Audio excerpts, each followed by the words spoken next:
wamekutana, yani back to back, hawajapoa Singida, hawajapoa Simba.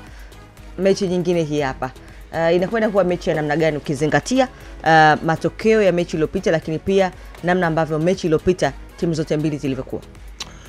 Mechi inawezekana ikawa ngumu kwa sababu mechi iliyopita ilikuwa imeamuliwa kwa sababu ya matukio machache kwenye mchezo, lakini ukiangalia intensity ya mechi ni mechi ambayo kwangu naamini inaweza isianze kwa intensity kubwa hivyo, kwa sababu watu wametoka kucheza hivi karibuni. Kwa hiyo lazima kila mwalimu anapokuja kwenye mechi hii ya nusu finali, anapokuja na approach mpya, lazima anataka kuona wenzake wanacheza vipi, kwa sababu anajua kwa mfano Fadlu Davis anajua Ouma hawezi kuja na game plan ile aliyokuja nayo kwenye mechi ya ligi. Na Ouma anajua Fadlu hawezi kuja na game plan ile aliyokuja nayo juzi kwenye mechi ya ligi. Kwa nini? Kwa sababu wote wanafahamu uwezi kuingia na approach ya mechi iliyopita kwa ugumu ile mechi ilivyokuwa. Kila mwalimu anaweza akaja na setup mpya ya kikosi chake. Kwa hiyo katika hali ya kawaida lazima uangalie mazingira ya huo mchezo unaenda kuwa ni mchezo wa namna gani. Kwangu mimi naamini unaenda kwa mchezo mgumu, kwa sababu Singida wanataka kuendelea kuprove kwamba wana uwezo mkubwa wa kushindana na Simba. Simba naye anataka kuonyesha watu alishinda sio kwa bahati mbaya. Na ukiwaangalia timu zote mbili, Simba amekuwa na mechi nyingi kwa mwezi huu wa 5 kuliko Singida. Sababu Simba alikuwa na ratiba ndefu kidogo, alikuwa na mashindano ya kimataifa, alikuwa na mashindano ya ndani hapo kwa maana ya ligi kuu. Na ndio alopelekea huu mchezo wenyewe wa nusu finali pia usogezwe mbele. Kwa sababu tarehe yake ya kwanza ilikuwa ni siku ambayo Simba amecheza finali ya kombe la shirikisho kwenye mechi yake ya kwanza dhidi ya RS Berkane kule Morocco. Kwa hiyo kwangu mimi naamini mchezo wa Jumapili unaenda kuwa mchezo mgumu, kwa sababu walimu wote wanaingia na setup mpya kwenye timu. Inawezekana vikosi visibadilike sana au visibadilike kabisa, lakini game plan kwa walimu wote lazima iende kabadilike, kwa sababu kila mwalimu hafikirii jinsi ya kuianza mechi, anafikiria hiyo mechi anaimalizaje. Kwa sababu kama wametoka juzi na wametoka kwenye mechi yenye intensity kubwa, maana yake kila mwalimu anahitaji acheze hiyo mechi kwa tricky, kwamba anatakiwa atunze energy, kwa sababu anajua kipindi cha pili momentum ya mchezo itabadilika, kasi ya mchezo itabadilika. Kwa hiyo lazima mwalimu mjanja acheze hiyo mechi kwa kutumia maarifa makubwa ya kuretain energy kipindi cha kwanza, kipindi cha pili aweze kumaliza mechi. Au kama kuna mwalimu kati ya Ouma na Fadlu Davis, mmoja wao anaweza akaamua kujilipua, akasema mimi nitatumia nguvu kubwa kumaliza mechi kipindi cha kwanza, nipate goli nyingi ili second half nikija nije kurotate huu mpira. Yani muda mwingi nikiupata nicheze kwa ajili ya kupoteza muda. Na kupoteza muda sio kwa kuanguka, ni kwa kuhakikisha unakaa na mpira muda mrefu, usimpe nafasi mwenzio acheze ili atengeneze nafasi. Kwa hiyo mimi naamini inaenda kwa mechi ngumu, lakini mechi nzuri siku ya Jumapili. Sawa. Kabla hujamsikiliza upande wa Singida, lakini pia upande wa Ahmed Ally ambaye jana tulimuona amepewa kuku 2 huko akiwa katika safari yake kuelekea huko. Natamani kujua athari za mchezo uliopita zinaweza zikaathiri vipi mchezo huu Singida na Simba. We are talking timu ambazo intensity yake nilizungumza tangu juzi kwamba Simba wana mechi ngumu ila Singida wana mechi ngumu zaidi, kwa sababu ile mechi inaanza wanasema ni a game of more than 90 minutes. Si zile dakika 90 tu unazoziona pale. Kuna story ambazo wakati mwingine zinafanya haiba ya mchezo wenyewe kuwa tofauti. Ukija na kile tulichokiona ndani ya pitch, nani ambaye unaweza kumwambia haraka kwamba kwenye mechi ile Singida Elvis Rupia alicheza dakika 10? Nani ambaye unaweza kumwambia kwenye mechi ile Idi Halid Habib Gego hakuvaa kabisa hata jezi ya kuingia uwanjani? Kwenye mechi ile Lamin Kamara Damaro Kamara aliingia kwenye kipindi cha pili, lakini kwenye mechi ile Kevin Nation Naftali alicheza dakika 45 pekee kwenye mchezo kama ule. Kennedy Juma ameingia dakika chache tu za mwisho. Lakini pia ukija kuangalia labda mtu kama yes, Emmanuel Keyeke alikuwa nje kwa muda mrefu, akaja akaingia dakika chache za mwisho. Kila ukitazama kundi la wachezaji wa Singida waliobaki kwenye mchezo ule, nafikiri utofauti uliokuwepo ni kwamba mwalimu wa Simba alipeleka silaha zake zote ambazo zimekuwa ndio silaha muhimu zaidi kwa msimu huu. Kwa upande wa Singida wana kundi kubwa la wachezaji kama nilivyozungumza awali, lakini changamoto hawana timu.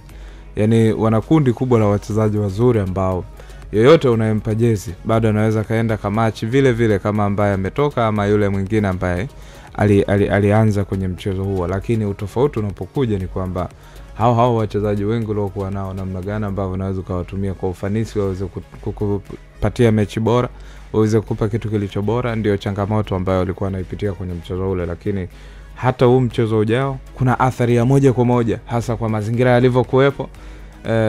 Kulikuwa na kama kutoridhishana hivi hasa kwenye dakika za mwisho, ama kutoridhikiana hivi, sijui Kiswahili kizuri ni kitakwaje.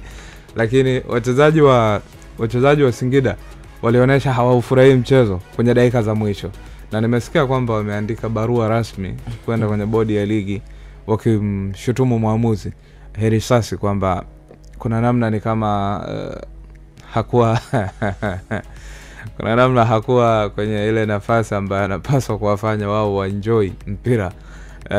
Wameshaandika barua kwa mujibu wa afisa habari wao. Lakini kila nikijaribu kutazama namna gani ambavyo mechi ile iliweza kuchezwa, kuna mapelekeo ya moja kwa moja mechi ijayo, na probably tunaweza kushuhudia overtension ambayo inaweza kutengeneza matukio mengine, penalty, kadi nyekundu na vitu vingine vya namna hiyo. Naweza kusmell kitu kama hicho. Mchezo wa kwanza umeamuliwa kwa makosa ya goalkeeper. Mchezo huu wa pili sijui namna gani ambavyo wachezaji na makocha wataandaa mechi kulingana na tempo ya mchezo itakavyokuwa. Watakavyoandaa wachezaji wasifanye makosa kama ambavyo ilitokea kwenye mchezo wa kwanza. Sijui namna gani ambavyo itakuwa, lakini bado naendelea kuamini mechi ambayo itakuwa na tension sana, ambayo inaweza kupelekea matukio ya kadi nyekundu na vitu vingine vya namna hiyo. Unaona tena kadi nyekundu tena kwenye mechi kama hii? Yes, kwa sababu hata mchezo leo mchezaji hapana. Tuishie hapo. Umempata Masanza? Masanza bwana simu yake haipokelewi. Sawa. Ila aliniahidi kwamba ataungana na sisi. Yeah. Kwa hiyo ngoja ni tuendelee kujaribu kumpigia. Yes. Tukianza na Singida Black Stars. Binafsi ni mchezo wa kimaamuzi, wanakwenda kukutana nao. Anaipita pale sio anajiongezea pointi, ndio anaenda kwenye nafasi inayofuata ya finali. Yeah. Inaweza ikawa ngumu zaidi kwa kocha David Ouma, malalamiko yake, lakini pia namna juzi wachezaji wake walikosa kufanya maamuzi katika eneo la maamuzi, na maanisha eneo la mbele kabisa ambapo tunaweza tukazungumzia magoli katika mchezo husika. Unadhani hilo linaweza kumkwamisha Ouma kwenda katika hatua inayofuata? Hapana, binafsi sioni kama linaweza likamkwamisha, ila litampa ugumu wa kufanya maamuzi. Ila nafasi ya kuweza kufanya vizuri na kuvuka kwenda hatua inayofuata kwenda finali, David Ouma anayo kwa kiasi kikubwa. Kwa sababu gani nasema anayo? Tayari ameisha kuwa na nafasi ya kutazama mchezo wa kwanza ambao alicheza dhidi ya Simba. Gift tunaweza tukaungana na Masanza hapa. Tayari ameshakwisha kupokea. Tuzungumze naye. Habari za kazi Masanza? Habari za asubuhi kwanza ndo nzuri. Umemwanzia serious sana. Afu mtu mwenyewe Masanza. Maana hii simu ndo kwanza imenitest kwamba nimeamka, sauti ipo. Kwa hiyo ndo unanyoshia sauti kwanza hapa. Alhamdulillah, mshukuru Mwenyezi Mungu bwana. Usema upo kweli, sauti inatoka, alhamdulillah. Safi sana kabisa. Huko Singida nadhani mambo ndio. Ya, mambo yanaenda vizuri. Tumewasili jana salama jioni hivi. Mahususi kabisa kwa ajili ya kuja kwenye mchezo wetu ambao tutacheza Jumamosi hapa, mchezo wa kombe la shirikisho CRDB hatua ya nusu finali dhidi ya Simba Sports Club ambao tutacheza kesho Jumamosi katika uwanja wa Tanzanite kwa raha. Na kila kitu kipo sawa kwa maana ya maandalizi, na japokuwa muda umewabana kidogo kwenda kujiandaa kwenye uwanja wa mazoezi, lakini hali za wachezaji zinazungumza nini kuelekea kwenye huu mchezo? Ya, kila kitu kinaenda sawa kwa sababu tumetoka Dar es Salaam jana. Of course ufinyu wa muda, ukiangalia tumecheza juzi tu mechi ya ligi kuu dhidi ya Simba pale KMC, mechi kubwa, mechi ngumu. Alafu tunasafiri umbali wote kuja huku na tutapumzika leo ambao ndio siku ya maandalizi ya mwisho, afu kesho tunaenda uwanjani kucheza tena. obviously ni ufinyu wa muda, lakini tulikuwa tunaifahamu ratiba na hata maandalizi yetu huko nyuma yalizingatia huu ufinyu wa muda. Kwa hiyo kila kitu kinaenda vizuri so far. Hali ya wachezaji wamefanya recovery baada ya mechi ile tough so far, na wanaendelea vizuri licha ya kwamba kidogo kuna changamoto kwa mchezaji wetu Jonathan Soa ambaye alipata shida kidogo na yuko chini ya uangalizi wa daktari wetu wa timu. Utakumbuka baada ya mchezo wetu pale Dar es Salaam palitokea kashikashi kidogo majukwani, kuna mashabiki walirusha vitu uwanjani, vyupa na nini. Kwa hiyo kwa wakati ule haikuwa shida, lakini usiku wake akaanza kusikia maumivu ya kichwa, kupumzika jana safarini akanalamika bado maumivu ya kichwa. Kwa hiyo kuna namna ambavyo anaangaliwa, na nadhani leo baadaye tutapata ripoti ya daktari anaendeleaje. Lakini so far ukiachana na hiyo, wengine wote wako vizuri, wanaendelea vizuri kabisa na wako sawa. Mchezo wa Simba mnakwenda kucheza mfululizo. Watu wengi walikuwa wanahoji kwamba kuna ugumu gani ambao unawezekana mkakutana nao kucheza na timu siku mbili mmetoka kucheza nao, tena siku mbili mbele mnakwenda kucheza nao tena kwenye mchezo wa kimaamuzi ambao unawafanya mvuke, ama knockout ambao inawafanya mvuke kwenda kwenye finali.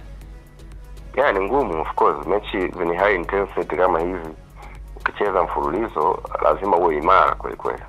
Ila Singida Black Stars nadhani mnafahamu tumefanya usajili wa wachezaji wa kutosha, tuna kikosi ambacho kinaweza kutusaidia. Sisi ndio wazee wa rotation. Sisi ma rotation sio shida zetu. Kwa hiyo naamini mwalimu anaweza kufanya rotation kidogo, kupumzisha baadhi ya wachezaji ambao walicheza mechi ile na kuingiza wengine leo ama kesho, ambao siwezi kujua mwalimu mipango yake, lakini naamini kwa sababu tumesafiri na wachezaji wengi zaidi ya takriban wachezaji 30. So inawezekana hapa kwa na mabadiliko kidogo ya kikosi na tukaenda tuko tayari kwenda kupambana tena kwa energy nyingine. So ratiba ngumu imebana na ugumu wa mechi, lakini tunashukuru tuna kikosi ambacho kinaweza kwenda kutupambania na tukapata matokeo inshallah. Nimeona andiko lako kwenye ukurasa wako wa Instagram ukiweka taarifa ya kwamba tayari mmepeleka barua TFF na bodi ya ligi kwa ajili ya kulalamika ama kuwasilisha malalamiko yenu juu ya kile ambacho kilitokea kwenye mchezo uliopita. Swala hili limefikia wapi mpaka hivi sasa, na taarifa hizi zikoje kwa kina zaidi? Ni kweli nilisema kwamba tumepeleka malalamiko kuhusiana na mchezo wetu ule wa Dar es Salaam. Kuna mambo ambayo hatukuridhika nayo kama klabu. Mambo yamepotea. Jaribu tu. Mtosi. Hatari kweli kweli. Huyu ni Hussein Masanza akizungumza na producer Chelo Tengano hapa ndani ya Bao la Asubuhi, na anajaribu tena kufanya jambo hilo tena la kuweza kumpata hewani ili tuendelee kusikia kutoka kwa Masanza. Amezungumza vitu mbalimbali wakati akiendelea kujaribu kumpata hewani. Hussein Masanza amezungumza vitu mbalimbali ikiwa ni maandalizi pia ya mchezo huo na kadhalika na kadhalika. Ni eneo gani ambalo umelisikia wewe binafsi na kuna mahala pia ungetamani kulifahamu kwa upana zaidi, ama pengine amesharudi? Okay. Tayari. Mambo mazuri. Mazuri, Masanza anaelewa. Tuendelee tulipoishia. Wewe Utengano mwe mnapiga na timu ya Irini bana. Timu ya Irini ishi bando. Ndio. Tumeishia wapi sasa? Tumeishia ambapo timu ulikuwa umezungumzia kwamba mlikuwa mnalalamikia maamuzi ya mchezo uliopita. Actually tumetumia haki yetu ya kikanuni na kwa kutumia njia rasmi kuwasilisha malalamiko yetu kwa TFF kuhusiana na mchezo ule, na sio busara, sidhani kama ni busara kwenda in details sana, lakini malalamiko ambayo kama klabu tuna haki ya kufanya hivyo, na hata bodi ya ligi TFF wote wanapenda timu ambayo inawasilisha malalamiko kwa njia rasmi. Ndicho tulichokifanya. Kwa hiyo tumefanya hiyo, tumetimiza wajibu wetu, na hatuwezi kusema tunapangia mamlaka na vitu kama hivyo, lakini tuna imani kubwa sana na TFF na bodi ya ligi kwamba watasikiliza shauri letu, madai yetu ambayo tumewasilisha. kisha wao wakisha tujibu tutakuwa na nafasi ya kuzungumza kwa undani zaidi. Lakini yes, nathibitisha ni kweli kwamba tumewasilisha maoni yetu na malalamiko yetu kupitia barua ambayo tumeshaituma tayari. Na kama yakichelewa majibu kabla ya nani, nimeona taarifa ya kwamba sijui kuna timu ambazo huenda zikasusia, na nyinyi ni miongoni mwa watu ambao mnaweza mkasusia michezo ile ya mwisho. Sasa huko ni kufanya mashinikizo. Mimi nilichokieleza na nisingependa kwenda, sidhani kama ni busara pia kuanza kuzungumza kwa undani sisi tumeamua hivi. Sidhani kama ni busara zaidi kufanya hivyo, kwa sababu jana kuna mwandishi pia aliniuliza kidogo kunichochea. Nikaeleza tu kile ambacho sisi tumekifanya kama klabu, kuwasilisha malalamiko yetu na aina ya malalamiko ambayo tumewasilisha, lakini nikaona kidogo watu wameipokea tofauti. Kwa hiyo mimi kwa busara nadhani si vyema kuzungumzia sana kwa undani, kwa sababu tayari kama klabu tumeshafanya jambo letu la kuwasilisha. Ndio nadhani tuiachie mamlaka, wakishapitia watajua tutasonga nalo vipi mbele. Asante sana. Kuna mwenye swali kabla tujamwa Bwana Masanza, sisi tunakuja Babati, na tukifika hapo Babati bwana, hatutakumbusha kila kitu. Wewe kijana wa hovyo kweli kweli. Karibuni sana Babati. Sisi tupo, mtatukuta. Mechi ipo Jumamosi kesho inshallah. Kwa hiyo karibuni sana. Ni biashara ambayo haikumalizika. Tulikuwa tuna package mbili na Simba. Package ya kwanza tumepoteza, package nyingine ya kipande kilichobaki tunamalizia kesho. Inshallah itakuwa mechi nzuri, itakuwa mechi ya aina yake. Tunaamini kwa mipango Mwenyezi Mungu hawezi kututupa, hawezi kumtupa mja wake. Mechi mbili nzuri inshallah tunaweza tukavuka. Masanza, mechi mbili mfululizo labda pengine kwenu na Simba Sport Club, kuna namna inawateteresha ukizingatia matokeo yaliyopita ya Simba kupata ushindi? Kututeteresha hapana, hatuwezi kutetereka kwa sababu na sisi tunajiamini, tuna quality ya kushindana na Simba ya kutosha tu. Kwa hiyo ni mechi ngumu, lazima tutukiri hivyo, ni mechi ngumu sana, lakini tuko tayari na tulifahamu kwamba hii mechi itakuwepo mfululizo kwa sababu ratiba ilitoka mapema sana. So tupo tayari kwenda kupambana kufa na kupona katika uwanja wa mechi kesho Tanzanite kwa raha. Na nimewaambia sisi kufanya rotation sio shida zetu. Kwa hiyo tunaweza tukafanya rotation ya kiufundi kesho kulingana na mipango ya mwalimu itakavyokuwa, na wachezaji wetu wote wako tayari kwenda kupambana. Bwana, shukrani sana Masanza, mnyama anataka kurudia bwana. Unasema? Shukrani sana, mnyama anataka kukurudia. Huku kuna shida ya network kaka, nashukuru sana. Sawa, huyo ni afisa habari wa kikosi cha Singida Black Stars akiweza kuzungumzia kile ambacho kinaendelea kwenye klabu hiyo. Nadhani Chisano umemsikia kwa kina zaidi. Nianze na wewe kabla tujakwenda kutazama